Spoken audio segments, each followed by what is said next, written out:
Hello and welcome to a new video. In today's video we're going to take a look at the cheapest team for the Open Maste League. We had a vote on this channel for just a few hours. We asked what kind of video you do want to see for today. Sorry for it being a bit late.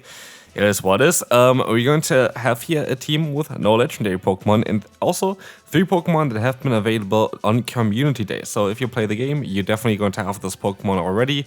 And that is kind of, for me at least, the definition of being cheap. Of course, if you don't have the elite moves for those Pokemon, then it's a bit trickier. But again, all of those Pokemon were available for like Community Days. They were always like the Community Day as well in December, where you were able to get most of those moves as well. And so I feel like this team here is one of the easiest accessible teams that you can run for this meta. It's also going to be very likely the last gameplay video for the current metas that we have around, because I kinda don't really want to play the metas anymore too much. I don't think that a lot of people are too interested in the current one, especially if I look at the views on YouTube. Like, it is, yeah, kind of course obvious there. But again, we're going to have Great League soon. We're going to have the final week of the season soon. We're definitely going to have the announcement for the new season next week. And I'm excited for this at least. I was actually expecting a season announcement this weekend as well, which we didn't get, but it's okay. We're still going to be able to win the first battle here. If you've been watching my channel for a bit, you most likely know that this team is already one that I showcased previously. And for good reason, because I actually tried to play some different matchups beforehand, and it did not really work out too well for me with like a different team that I tried out, and I hope that I have all the battles out of here from the team. If not, maybe I have to cut out something in between. But basically, yeah, there were different kind of teams that I tried to play. There was like a double charm team I wanted to play. It just didn't really work out too well for double charm. I feel like there are other charmers a little bit better, or like other leads better, like Kyogre or Giratina are like better leads for those kind of ideas compared to something like Rhyperior. But of course, both Kyogre and Giratina are Pokemon that are legendary. And so, yeah, as you will see here, we're going to have the Rhyperior now against the Kyogre against the next matchup, which is definitely not really ideal. We might be able to still get a shield here though. No, we do not, but at least we're going to get the attack drop. We can still go for another move here, but we're in a spot where it's basically impossible to win, as we're going to get both shields actually from the opponent, which is, no, wait, one shield from the opponent, but both debuffs I think onto them, which is at least kind of interesting. We will see as well the shield coming through against the opponent's Thunder. We're going to have to go for the full Farm Loan because we need that energy for that matchup later on against the Necrozma. If we don't have energy against the Necrozma, we have basically nothing to be doing. And as we'll see as well, we have the Hydro Cannon that's coming through. Hydro Cannon is going to be able to get the shield. We have a Hydro Cannon coming through again as well here, and hopefully it's going to be enough for us to knock them out, but it's going to be very close. It is not enough, but we're not going to be able to charm them down because they survived with 1 HP in a Dream, which is kind of unfortunate, but a very close game there, and we can move on to the next opponent. Kyogre. Kyogre is going to be, again, a Pokemon as well that is going to be very good for our Primarina, and the main reason why we have to run Charm on this Pokemon as well, because our backline is quite weak to the water typing, and if you run Waterfall, this is a very bad matchup for you, but with Charm, it is going to be a very, very beneficial matchup for you. And here we decided to use a shield as well, just in case. It's going to be the Surf, and I'm actually going to play it a bit risky, and I decided to swap out of here into my Ursaluna, hoping that this is going to be a Thunder that I'm going to be able to catch, which is going to be the case, which is ridiculous, because this is basically doing 0 damage against us, and that is quite a ridiculous catch, because if I went for a Surf or even the Origin Pulse, we would have been kind of screwed with our Ursaluna. And so that was definitely quite lucky, but also, yeah, I guess taking risk is kind of also a thing of Pokemon Go PvP. Sometimes you just have to do this in terms of getting some victories in, and here we definitely had a nice risk that we took and definitely worked out quite well for us. Maybe this matchup still going to work out quite well for us as well. Primarina with Charm is definitely manageable for our Rhyperior, as you're going to be able to outspeed the opponent usually here. As you're going to go for the Rock Wrecker and they decide to use a shield, we're going to be able to also use a shield here and then retaliate later on with another Rock Wrecker here against the opponent's Primarina. And as we will see here, Rock Wrecker is going to be enough to knock them out for sure. And now they have basically, I think, like 2 Pokemon with 1 HP left. The Kyogre comes back in, the Zygarde comes back in. They actually still survive my moves, but I can swap out here and win the battle. And so we can move on now to the next opponent. Moving on to the next opponent here, we had to cut out a battle in between really quick because there was one of the old teams. Hopefully there's not any more. But yeah, anyway, we're going to take a look here now at the next opponent's team. We're going to have, again, the Necrozma. Necrozma is actually kind of fine for us, as we're going to be able to go for even a Breaking Swipe here, which forces very likely the shield against the opponent if they want to get another shield from us, which is exactly what they kind of want to do. And so we're going to be able to go for another shield, but also go for the full farm down while maintaining a ton of energy, which is going to come in clutch now against the opponent's Evaltal, because we are fairly certain that we're going to be able to outspeed the opponent now as well. First, Rock Rocket is coming through, and I'm fairly certain I get to the next move in time as well, which is going to work out really, really well. Now I'm going to try to snipe the opponent with a charm from the Primarina, but it doesn't work out as they swap out into the Metal, making this a bit more of an awkward matchup, because if I just swapped out straight away into my other Pokemon, I would have been able to just go for the high horsepower, knock out that Metal, and I would have won the game basically instantaneously. But now the opponent has a bit of a chance again, because of my slight misplay here. And so I'm gonna be able to still go for the Hydrocan, do a little bit of damage against the opponent's Metal, but it's not looking too good for us, as we will see them going for another charge move. It's going to be another double Iron Bash, and we are forced to go ahead and go into our Ursaluna. But luckily they decided to swap out into the Evaltal. And why do I say luckily? Because it's going to give them a way worse option there than comparing to staying in here. Unless they're not running Superpower, maybe they're running Rock Slide instead of Superpower, then I could see that more being a thing. But as you're gonna see here, I can just force the opponent to go for a charge move. It's going to be the double Iron Bash, and there's nothing they can do here anymore. We can just farm down and win the battle. Zacian is going to be definitely an interesting Pokemon as well. I have to say, I feel like the meta that I encountered with this team was not really the meta that I expected. I did quite some, like a lot of Master League battles actually before this week, and the meta was definitely a very different one towards what I battled then compared to what I battle now. And so that's definitely something that is a bit, yeah, I don't know, like this team is more designed for like the meta that I was encountering before, but still a very solid team. Like this team definitely still can work out quite well if you have those Pokemon. It is again no legendary team. There are different options as well. If you have Mamoswine, for example, you can use it as one of the Pokemon in the back there as well. You could try Togekiss, but I feel like Primarina is just the better Charmer in this meta. It's definitely the better Charmer.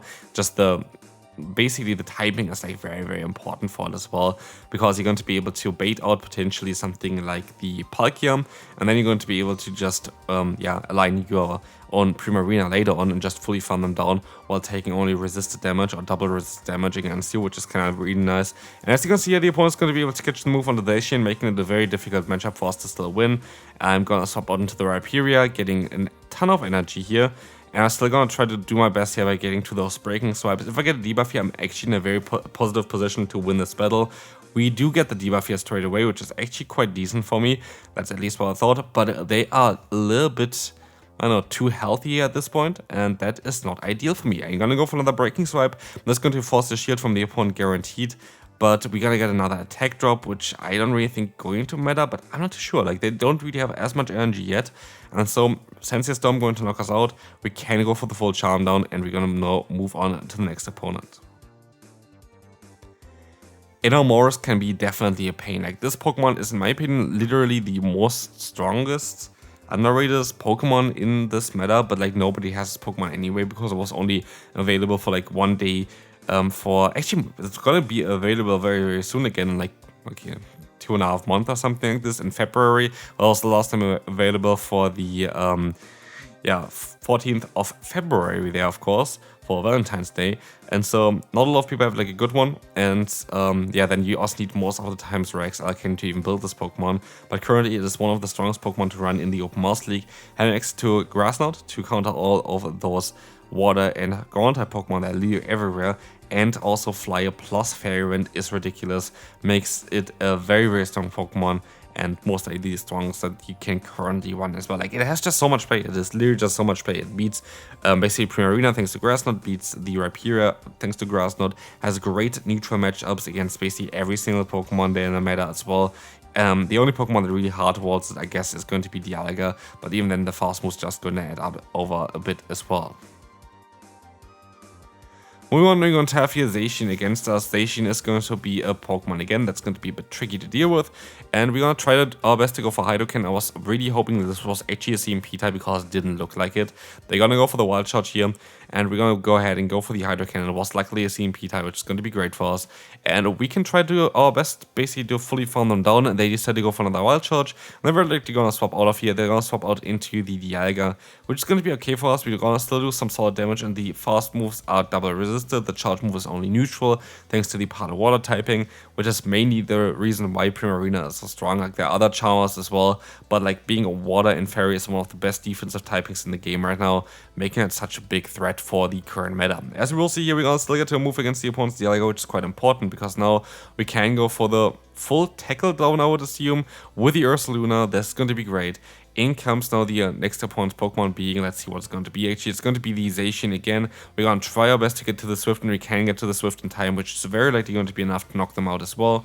Well, let's see here, it is going to be enough, and we have now the Zygarde in the back, which we're going to try our best against as well, but we're going to have a Charmer against, and here I don't even think an Earthquake is going to be enough at this point, and so we're going to be able to go for a Disarming Voice, doing some super effective damage, going to be able to get them kind of low, and the opponent decides to forfeit.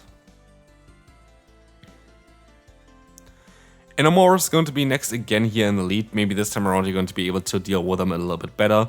Well, let's find out here. We're going to use a shield against them. They're going to go for the Fly, and we should be able to just fully farm them down if we're going to use 2 shields. And that's most likely exactly what you're going to do here. They're going to use another shield against the opponent, and with this, at least one of the biggest threats for the team is going to be gone. And let's see what is going to come in next. It is going to be, let's find out, the Necrozma. Necrozma is coming in here. This is going to be hitting them with a Hydro Cannon. It's going to be fine for us. We have the Ursaluna coming in there as well. The Palkia is going to now be going up against our Ursaluna. We're going to go for the Swift here to try to bait out the potential shield, which is going to work out super well for us. We can go for another Swift. Swift, of course, now a very solid move after the recent buff. So yeah, this Pokemon definitely going to benefit quite a bit from Swift. As we will see here, the opponent is still going to go for a Charge move. They're kind of low as well, but we should be able to just farm them down with Charm here on the Primarina. One of them easily going to be enough for us to tank, but let's find out. We're going to have here the Necrozma coming in again, and I make a bit of a mistake here by going for the Hydro Cannon there and decide to now support into the Rapier way too late, because now they're going to get to another move here. Sunsteel Strike is going to knock us out, but for whatever reason they decided to go for an Iron Head, which is not ideal for them at all. I have no idea why they did this, but I will be able to now knock them out, win this battle, and we can move on to the next opponent. Final battle for this video, we're going to have here the Zacian against our Primarina, and yeah, as we will see, we're going to try our best to now swap out into the Ursaluna. Ursaluna is coming in here.